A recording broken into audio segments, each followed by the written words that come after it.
Today is Thursday, April 6th, and I thank you for joining into our weekly ACA webinars.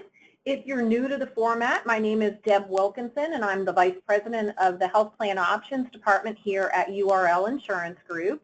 I personally oversee the individual and group health markets, which is, a really exciting time these days with all the changes. But as always, I thank you for joining in. If you do want to ask questions, because this is a place you can go every week and ask those questions, because we all know that things rapidly change. You can ask those questions of me in one of two ways. You can either raise your hand icon on the control panel to the right of your screen, or you can type your question into the question box, and I'll read that at the end of the webinar and answer your questions.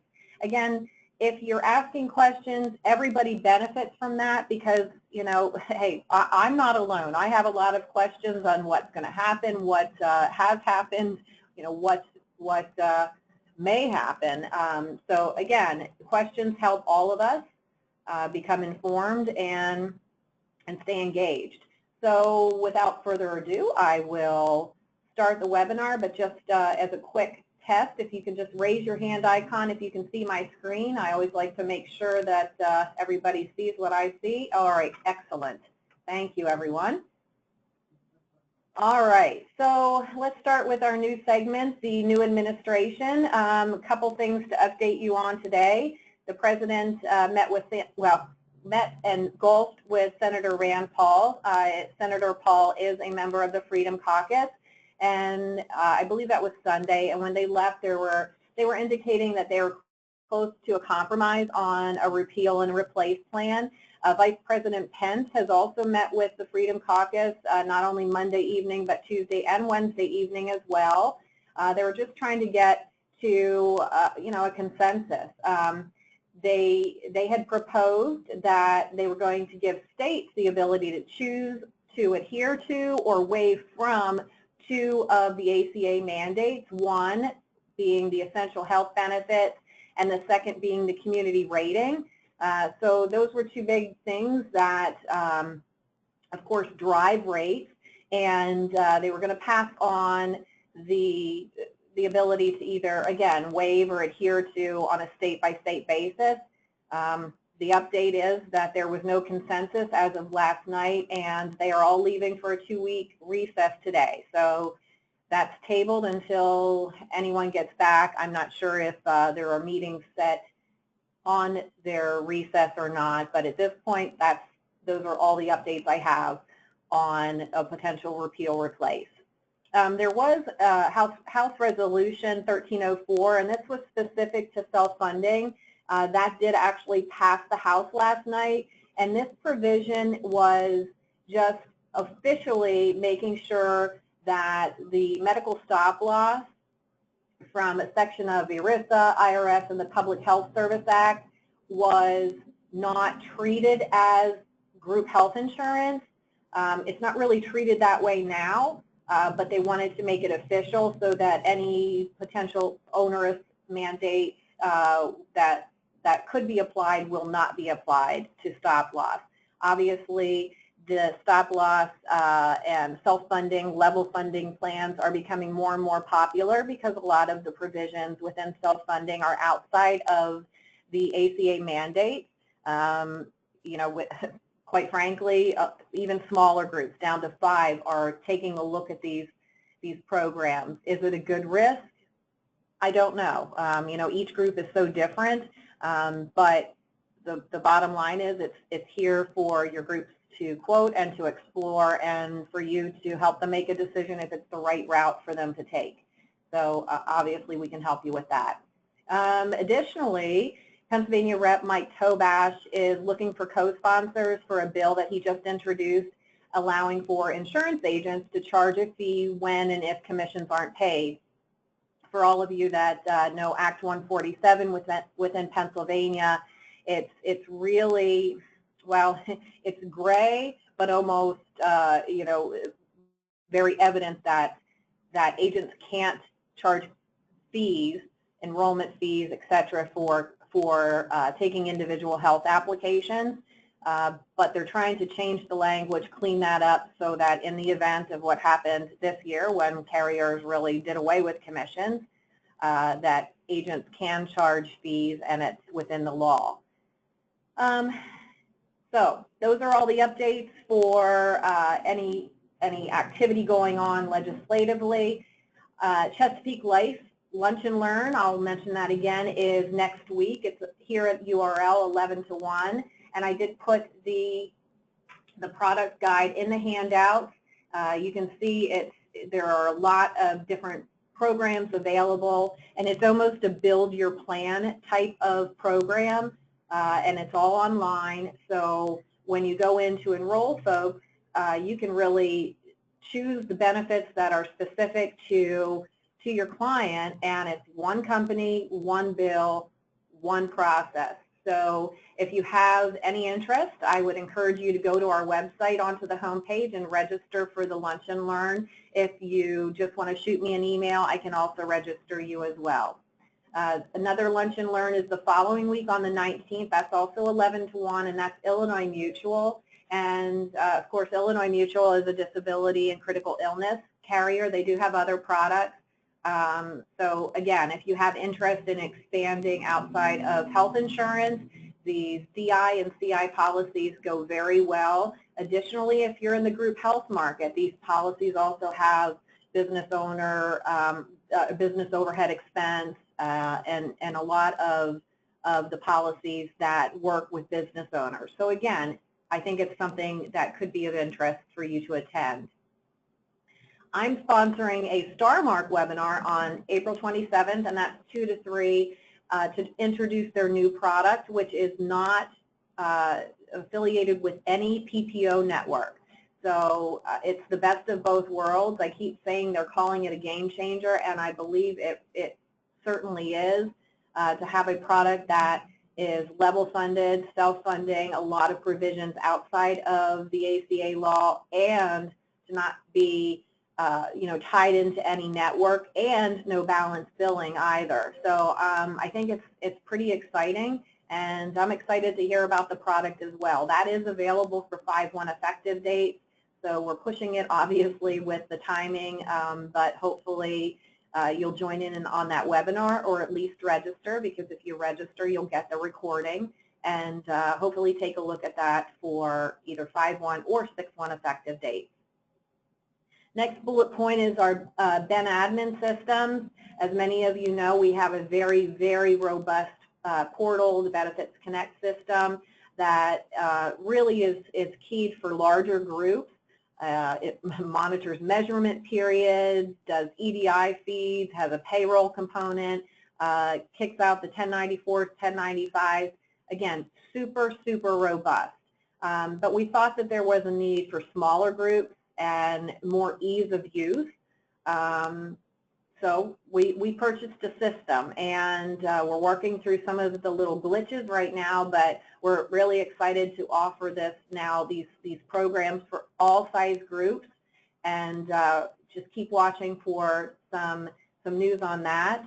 If you have an interest in learning more about it, you can reach out either to myself or Sam Bohr, and we can give you some ideas on when we expect it to be fully functioning. That's also going to be, this smaller system is also going to be what we utilize for our quoting portal. Currently we use FormFire, but we're going to be using this other system that uses the surf files. So the real benefit to that is when we're coming up for those 12/1 and 1/1 renewals, we all know that that's the bulk of these renewals. So we'll be able to be much more proactive for maybe even 90 days out to quote your groups for you. So a lot of benefits to moving towards a smaller system. We're still keeping the robust system for the larger groups, but again, we'll have all the systems for every size group now. So we're really excited about that.